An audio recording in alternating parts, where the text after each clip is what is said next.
December 1993. The era of Pablo Escobar is nearing its end. Over the course of several years of relentless drug wars, tens of thousands of Colombians have been killed. In recent years, the entire country has been living in fear. Pablo is waging war on three fronts simultaneously against the authorities, U.S. Special Forces, and the extremist group Los Peeps, whose name literally translates to People Persecuted by Pablo Escobar. This group is funded by the Cali Cartel, the main rival of the Medellín cartel, which Pablo leads. On the morning of December 2nd, a Los Peeps militant accidentally spots Pablo in the slums of Medellín. The drug lord is talking to his son on the phone. U.S. Special Forces immediately intercept the call from Covara and dispatch a capture team.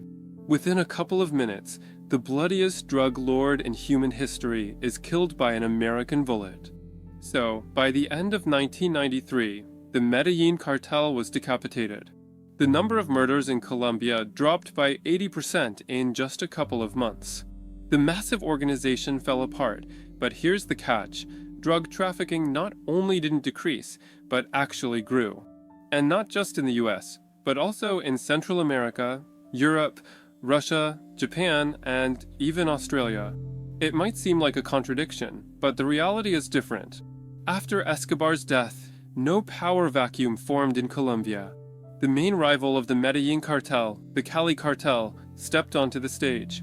Everyone has heard of Escobar. He was not only the most bloodthirsty, but also the most publicized cartel leader. But almost no one knows about Cali. While Pablo was fighting on three fronts and engaging in showy charity to win the love of the people, the Cali group simply worked. They built a network that far surpassed Pablo's system in every way. At the height of their power, they were earning as much as Pepsi and Boeing combined. Criminal experts agree that this was the most sophisticated criminal organization in world history. This video is about Escobar's successors, how the Cali Cartel managed to defeat El Patron, how a love story sparked a war between criminal clans, how the most efficient drug empire was structured, one that even Gustavo Fring would envy, how the Yakuza, international connections, and the state of Colombian drug trafficking today tie into it. You're on a channel where interesting stories aren't just told, they're explained.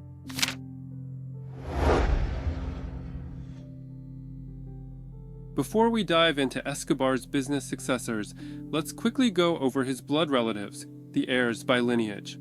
We need to address what happened to the secondary characters of the series after the dramatic finale of the last season. As we know, loyalty was what Escobar valued most, so his relatives held nearly all the key positions in the cartel. Many observers and competitors feared that the surviving members of the Medellín cartel would build a new empire from its ruins. But in this case, it turned out that apples don't always fall close to the tree. Escobar's widow, Maria Victoria Enaleja, didn't really participate in her husband's criminal activities during his lifetime. She also didn't fight for his inheritance after his untimely death, but quickly abandoned the Escobar surname, as it would have barred her from leaving the country. Germany, Brazil, and even Mozambique in Africa refused to accept her. In the end, she found refuge in Argentina, a country long known for its neutral stance toward migrants with skeletons in their closets. 6 years later, Colombian authorities tracked Maria down in Argentina under her new identity. She was arrested on suspicion of money laundering for drug cartels. She spent several months in prison, but the police couldn't pin anything on her, and she was released. Juan Pablo Escobar, Pablo's eldest son, lived extravagantly off his father's blood money during his lifetime. Here's archival family footage of a 10-year-old Pablo wandering through Las Vegas casinos and watching a Mike Tyson fight. Here is childhood photos in front of luxury cars and private planes. And, of course, who could forget the iconic photo of him with his father in front of the White House? He didn't become a drug lord. At just 16 years old, he fled to Argentina with his mother and changed his name. He now goes by Sebastián Marroquín. At first, it seemed like Sebastián was destined to follow in Michael Corleone's footsteps and rebuild his father's criminal empire. But if you watch any interview with Sebastián, you'll see he's a complete softie. His main job is as an architect, and alongside that, he manages his father's cultural legacy, giving lectures, appearing on talk shows, and talking about how kind and attentive Pablo was. But it's not fair to say he's whitewashing the drug lord's name. It's more complicated than that. Some of you in the comments under my last video said I was wrong to criticize the series Narcos and that it portrayed everything historically accurately. Fine, if you don't believe me, believe Escobar's son. He was one of the loudest critics of the series, openly stating that his father's image and his ostentatious charity were overly romanticized. Sebastian doesn't deny that Pablo treated those close to him well, like any other person, but thousands of innocents died at his hands, and millions became addicted to cocaine. His sister, in the late 1980s, became permanently deaf in one ear. At one point, she attempted suicide due to paranoid thoughts, but things seem to have stabilized for her now. Escobar's mother outlived her son by 13 years. Unlike her grandson, she still believes her son was the best thing that ever happened to Colombia. Escobar's father, Abel, was always at odds with his son. He didn't even attend Pablo's funeral. Abel himself died of lung disease in the early 2000s. There's no shortage of dirt either. Some opportunists are still trying to profit off Escobar's image nearly 30 years after his death. For example, in 2020, an alleged illegitimate son of Pablo surfaced out of nowhere, claiming he was kidnapped by British intelligence agency MI6. You can learn all the details of this incredible story in his book, which costs $20 and has a terrible rating. Another shady character also claimed to be an illegitimate son of Pablo, but Escobar's close associates quickly debunked these rumors.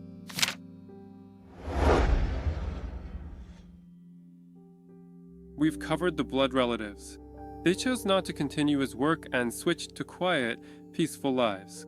Now, to understand who exactly took Pablo's place, let's go back to the 1950s. If Medellín is the capital of Colombia's slums, then Cali is the city of sports and soccer.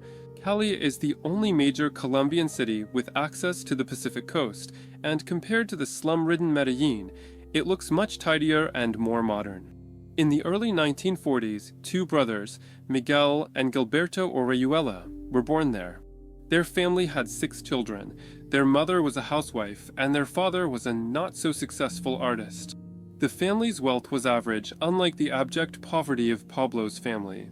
At 13, Gilberto delivered medicines by bicycle, later studied to become a pharmacist, and by his 20s, he bought the pharmacy where he had worked as a kid, all thanks to his charisma and education.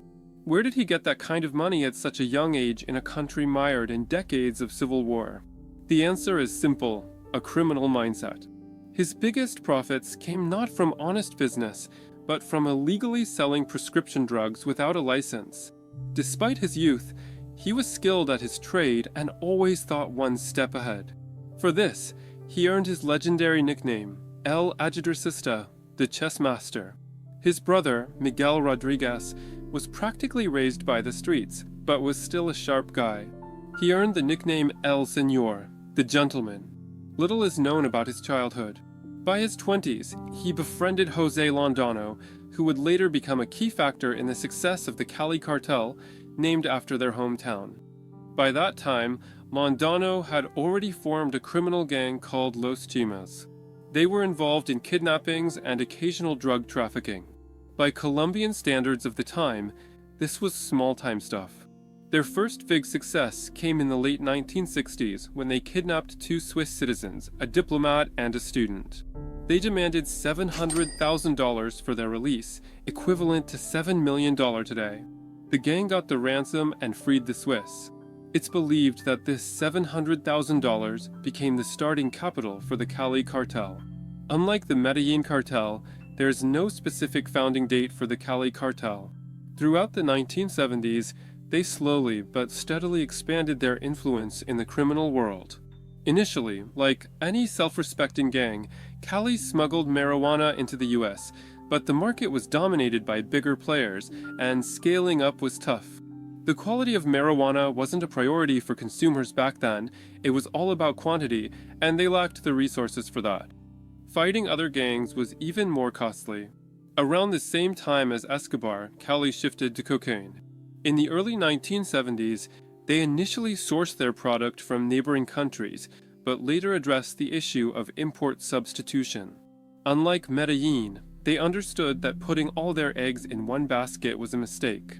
At their peak, they were smuggling not only cocaine into the US, but also heroin, pure opium, and marijuana. Cali had another ace up their sleeve, a separate export line for coca paste, a semi-finished product akin to the frozen fish sticks of our childhood. All that was left was to cook it in the US, and the product was ready. If desired, it could be turned into crack, a cheaper cocaine alternative especially popular among poor black communities. The Cali Cartel members were a decade older than Pablo and watched him rise. With each passing year, he became more dangerous, and they had to take him seriously. At first, they seemed to ignore each other, but after 1977, when the market grew significantly, they had to divide territories and money. It went smoothly, no heavy negotiations were needed. Cali got New York, their traditional market since the late 1960s, run by Pacho Herrera, a friend of Jose Londano. He would later play a key role in Colombia's drug trade history and will return to him. Medellín got all of Florida, with the biggest prize being Miami, where cocaine-laden biplanes landed. Los Angeles was declared a neutral zone where anyone could operate. There was no sense or desire for the cartels to fight each other. Moreover, the Cali leadership, Gilberto and Jorge, one of Pablo's assistants,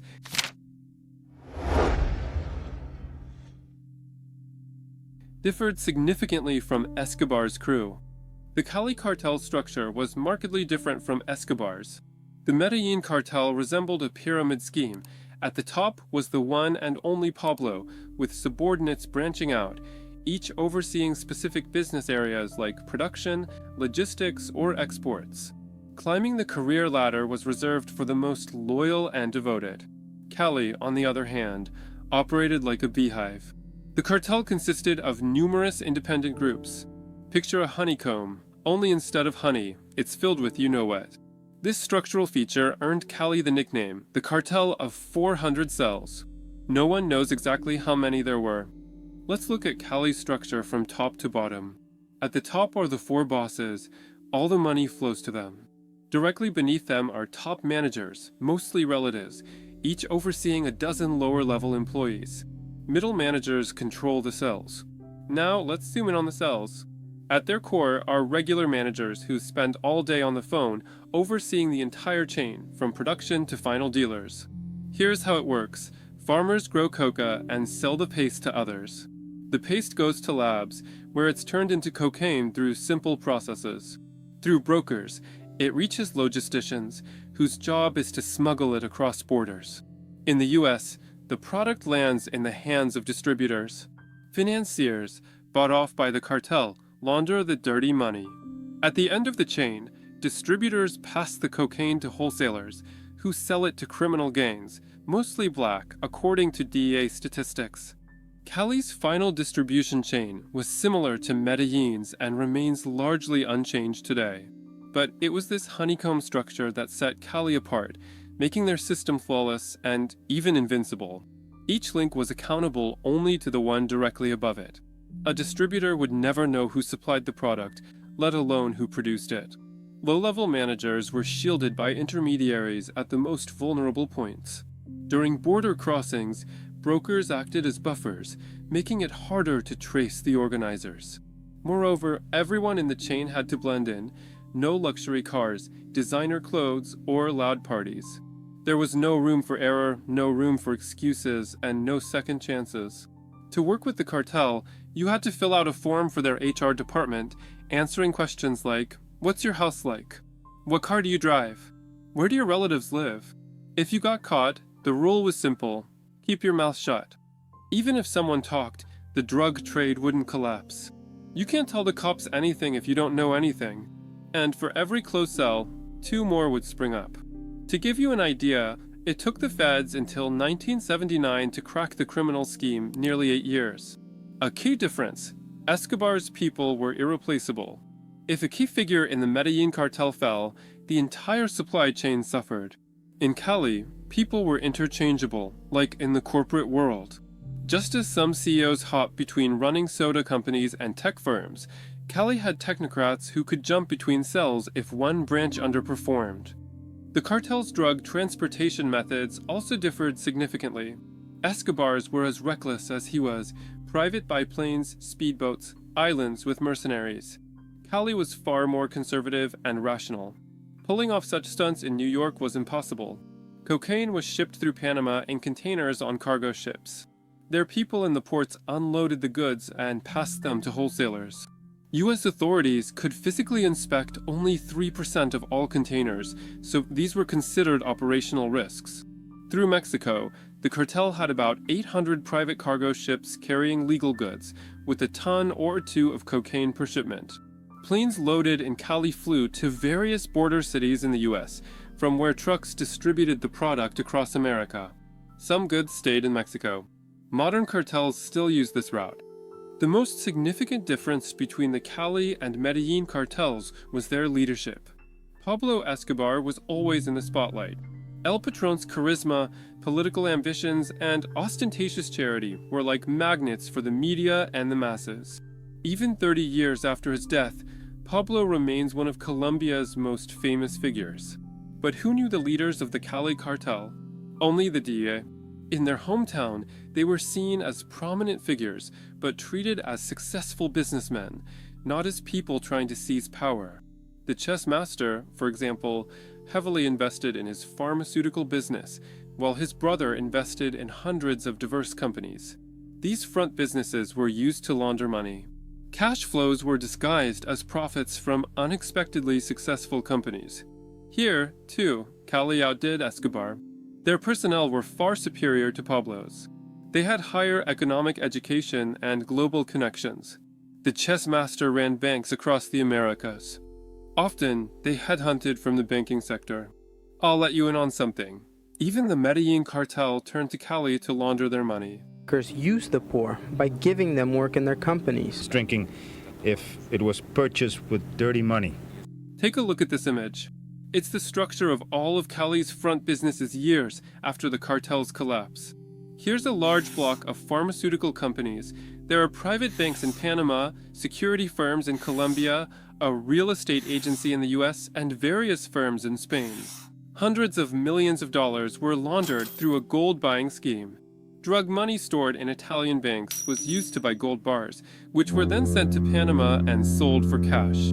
Another sophisticated scheme. After the gold reached Panama, Colombian gold miners bought it and sold it in the US as mined ore. To give you an idea, so much gold was purchased that it threatened Italy's financial stability at one point. Visualizing all of Cali's front businesses from the 1980s is a daunting task, easier to make a giant Excel spreadsheet. There were that many. Unlike Escobar, who didn't shy away from building golden toilets in his personal prison palace, Cali was more discreet. They acted like typical billionaires, hiring private architects and paying fees with Gucci bags stuffed with millions. At least they didn't have private zoos with giraffes and unicorn ponies like Pablo did.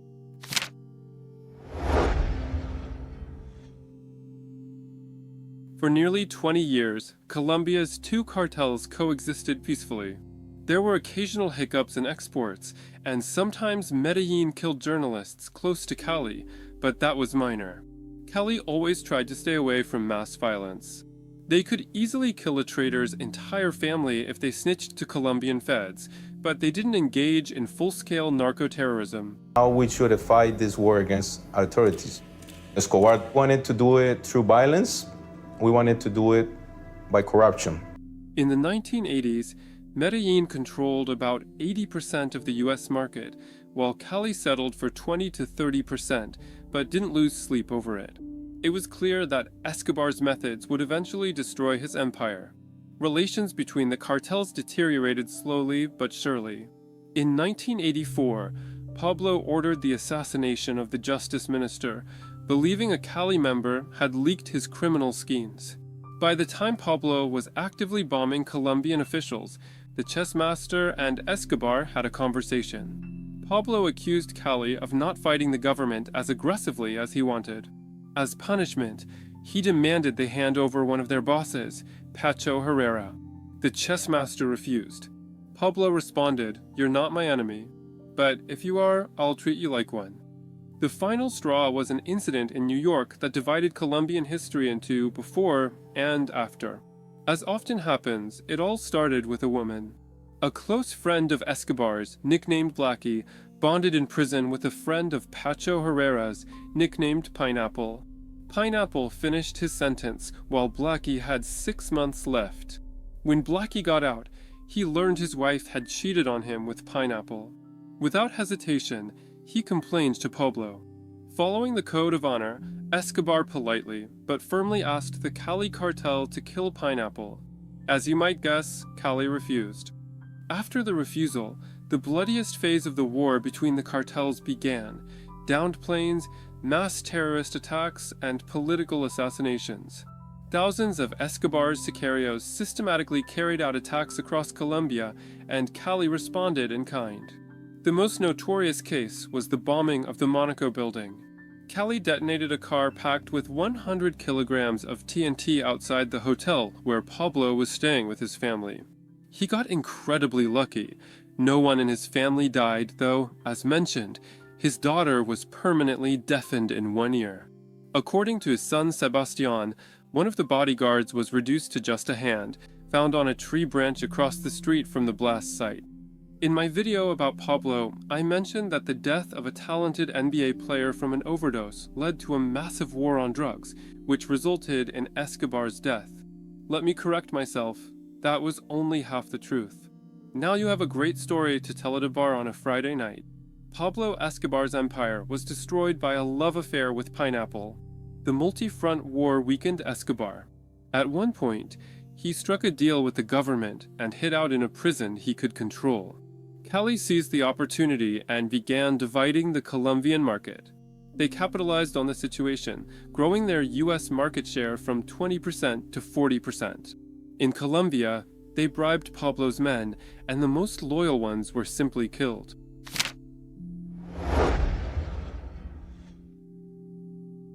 While Pablo fought everyone, Cali built a global empire. A few years later, when Escobar went on the run, Cali began to dominate. His death marked the end. The Medellín cartel effectively ceased to exist. A clear monopolist emerged in the global drug trade. Unlike the Medellín cartel, Cali's empire became a truly global player.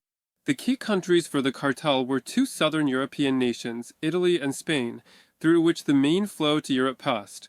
Pablo couldn't achieve this. He never built strong international connections. But by the mid-1980s, Cali had allied with the Italian mafia and Spanish port officials. The European market was controlled by a close relative of theirs. By the mid-1990s, the Cali cartel controlled 100% of Europe's cocaine market. Turkey facilitated connections with the Middle East. They also gradually took over Asian markets, striking deals with the legendary Yakuza to funnel cocaine from Japan to other Asian countries and Australia. At their peak, the Cali cartel controlled an astonishing 80% of the global cocaine market. To put their profits into perspective, in 1995, a fast food worker in New York earned about $15 an hour, while the heads of the Cali cartel were making $1.5 million an hour. In Colombia, the new cocaine kings were viewed neutrally. On weekends, the whole country cheered for the soccer team América de Cali, owned by the chess master. Tens of thousands of Colombians worked at the cartel's enterprises. Some even compared them to the Kennedy clan, so all-powerful were they. At their peak, Cali also dabbled in their own form of social policy. Escobar is remembered for building neighborhoods for the poor, some of which still stand. Cali, on the other hand, saw themselves as forest cleaners. By forest, they meant society's underclass. They killed and dumped prostitutes, homeless people, street children, and homosexuals into rivers by the hundreds, leaving notes that read, "Cali Limpia, Cali Linda, Clean Cali, Beautiful Cali." It was utter madness. Several poor municipalities in Colombia went bankrupt because they had to constantly spend money retrieving and autopsying bodies. A 1992 newspaper reported that several bodies were found daily. Cali didn't just focus on killing the defenseless, they also worked to demonize Pablo as Colombia's main enemy, keeping themselves in the shadows. It's a paradoxical reality. A cartel that killed thousands still tried to whitewash itself against Escobar's image. When authorities did raid Cali's business structures, tens of thousands of blue-collar workers, not drug dealers, but ordinary employees, took to the streets to protest in defense of their bosses. But this was rare. By the mid-1990s, nearly all of Colombia's authorities, including the defense minister, were bought off by the Cali Cartel. Those who couldn't be bribed weren't killed, as Escobar would have done, but were heavily intimidated. Most leading politicians agreed to work with Cali, who were major sponsors of their election campaigns, including President Ernesto Samper, whose campaign they funded with $10 million. Unlike Pablo, who backed young, promising politicians, Cali preferred working with seasoned officials. They kept two lists, one for trusted allies vetted over years of collaboration, and another for those deemed unreliable but necessary.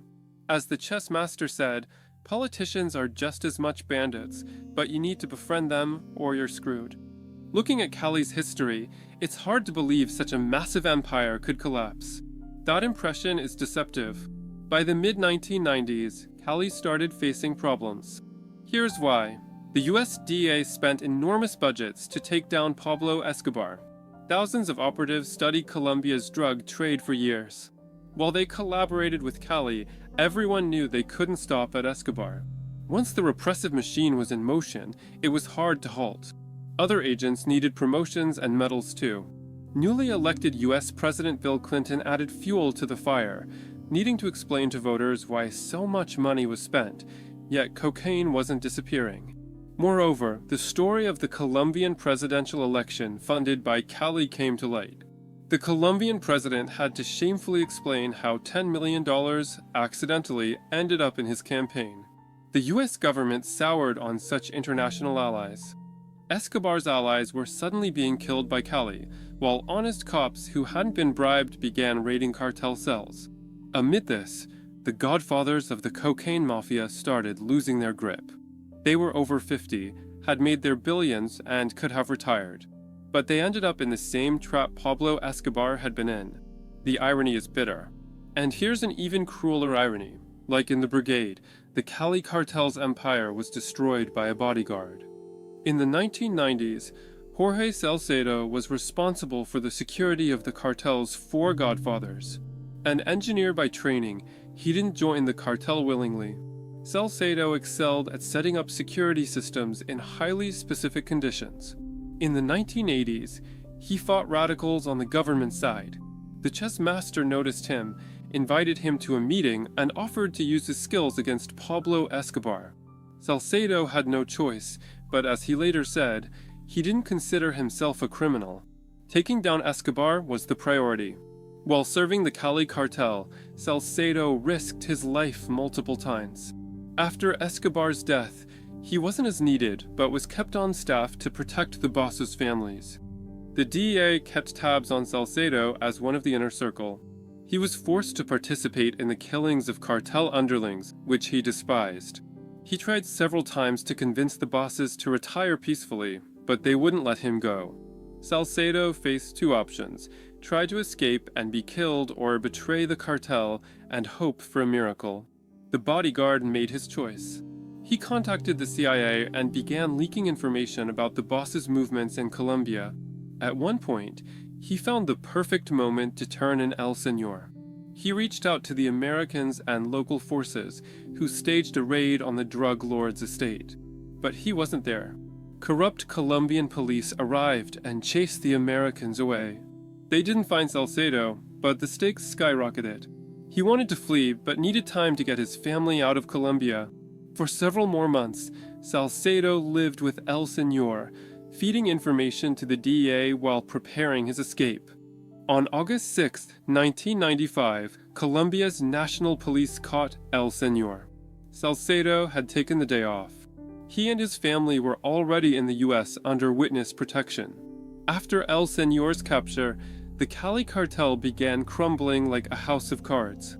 Thousands of documents found in the drug lord's home led authorities to the remaining members.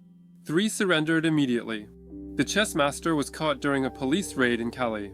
Jose Londano was nabbed in a restaurant. Pacho Herrera was captured by Colombian radicals. At first, the arrested drug lords didn't lose hope.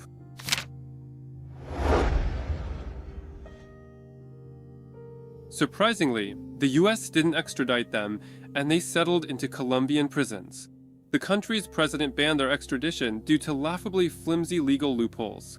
Whether he did this out of fear for his life or because of bribes, no one knows. Cali's US operations were systematically dismantled, but they still held the European market.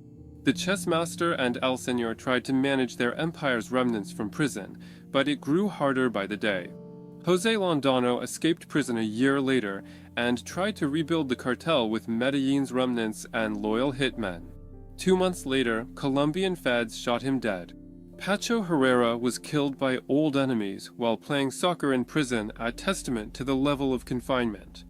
The DEA eventually extradited the chess master and El Señor to the US in the 2000s. They were charged, don't laugh, with illegally importing 150 kilograms of cocaine. El Señor faced a modest money laundering charge. Given the aggravating circumstances, they were sentenced to 30 years in prison in 2006. As a bonus, they had to forfeit $2 billion in assets in exchange for their relatives' freedom in Colombia. The chess master died in May this year. His brother Miguel, now 78, is still in good health. Occasionally, he gives interviews that tarnish the reputations of Colombian politicians. He has nothing to lose, so he openly names who the Cali Cartel bought, when, and for how much. The one who turned them in, Salcedo, got his reward, $2 million and a quiet life in the US under witness protection. After the Cali Cartel's destruction, a vacuum finally formed in Colombia's drug trade. Just a couple of years earlier, the country's criminal world was split between 2 clear camps, but now there was no one to fight for. Smaller players, mid-level managers, tried to seize the initiative. For example, a former Cali partner, the Norte del Valle cartel, briefly revived trade through Mexico. In the 2000s, the Navigare cartel emerged, but was eventually caught by the DEA and Colombian police. Experts on the subject agree, there will never again be a cartel as massive as Medellín or Cali. Since the 2000s, criminal groups have become more independent and decentralized. Labs are rarely found in Colombia's jungles anymore. Cocaine is now made in apartment kitchens. Cryptocurrencies and modern tech make life easier for criminals, but they're still far from reaching the level of Pablo or Cali. Occasionally, journalists uncover that nearly all of Colombia's elite is tainted. In 2008, 65 members of the local Congress were implicated, a third of the parliament. In recent years, the Los Urabinos cartel, also known as the Gulf Clan, made the most aggressive attempts to consolidate power. But last year, its leader was extradited to the US. The history of his predecessors suggests the clan's days are numbered. The cocaine trade has also changed. Biplanes no longer fly with mobile phones, and GPS sea and air shipments are less necessary. Mexico has taken the lead. Coca paste is now transported from Ecuador and Peru, with cocaine produced at the border. Here's the irony: Colombia, once the birthplace of cocaine, is no longer essential to modern drug lords. The story with Mexico is far more complex than it seems. Local cartels built an empire that, believe it or not, was even more inventive than Colombia's. New kings emerged, the most famous being El Chapo, the Shorty. A new drug, methamphetamine, took center stage. And the scariest part? In 2022, Mexico is experiencing the same chaos that Medellín did in the early 1990s. If you enjoyed this video, share it with your friends, colleagues, or loved ones on any messenger and subscribe to my channel. See you soon. Bye.